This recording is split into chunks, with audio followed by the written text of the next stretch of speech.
Okay, bismillah, walhamdulillah, wassalatu wassalamu ala rasulillah, amma ba'd. Assalamualaikum warahmatullahi wabarakatuh.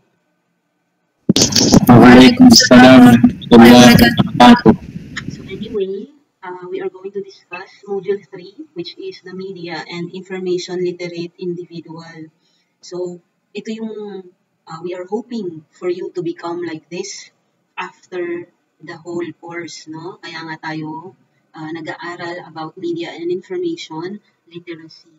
So we want you to be able to describe the characteristics of a media and information literate individual and also discuss the implication of media and information to an individual and the society. Maalala niyo pa, no Module 1, we have already talked about opportunities and challenges. Also, we have discussed the power of media to affect change. No? And that is why I was hoping that you were able to find opportunities for yourself, no, and try to avoid the challenges or the negative impact of the media in your lives. So anyway, pre-activity muna tayo. But since kayo lang ang nandito, hindi tayo boys versus girls, and we are in a different situation right now, hindi tayo naka face-to-face. So I guess, hulaan nyo lang, you can simply turn on your mic if you know the answer. Paunahan na lang siguro makakuha ng tamang sagot. Okay? I will be showing pictures and then hulaan ninyo kung ano yung salita. Are you ready? Yes, ma'am. Okay, let's go. Yes, ma'am. Number 1. What is this? One word ito siya. Magician, ma'am? Mali. Do you need a clue? Yes, ma'am. Sige, mag-clue tayo. This is a country.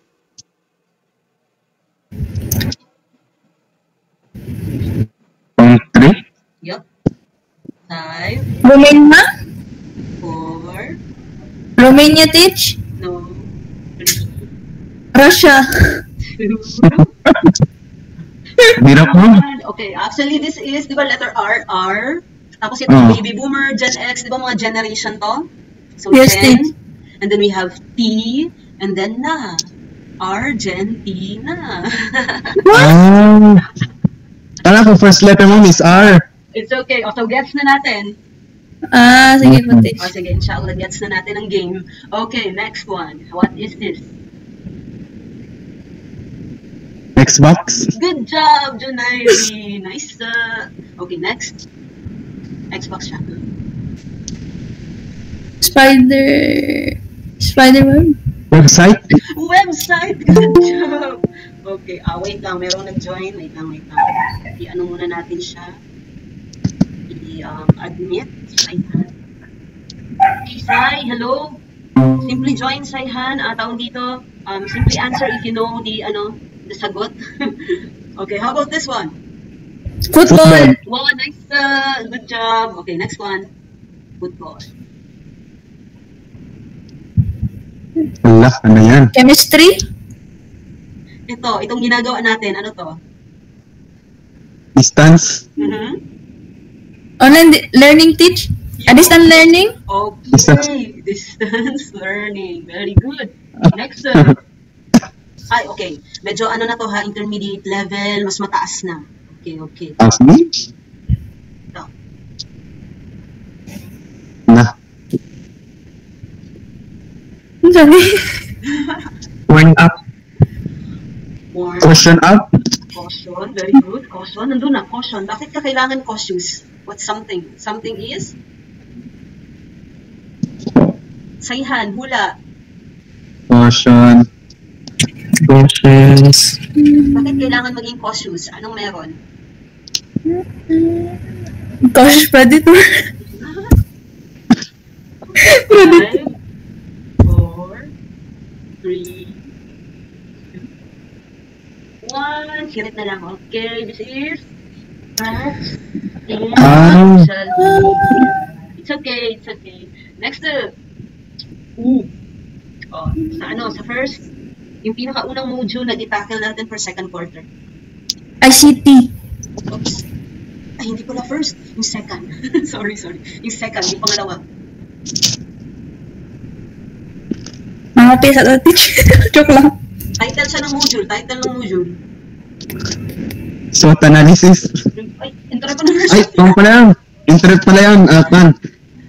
Digital divide. Very good. Digital divide. Next. Media and information literacy. Nice. Okay. Actually, that's Wow. like 5 points. This one. Grabe. Last na ata to. Security device. Device At security. Teach. Device security. Isa pa. Digital security. Si Saihan yun? Yes.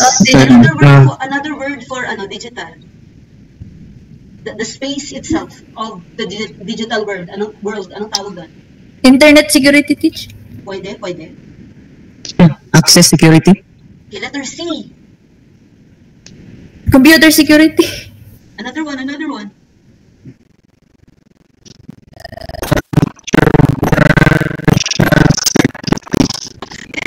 Wait lang.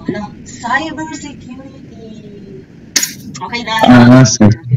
Last na pala. Meron pa talaga. Fact check teach. Good job. Fact checking indeed. O sige, good job.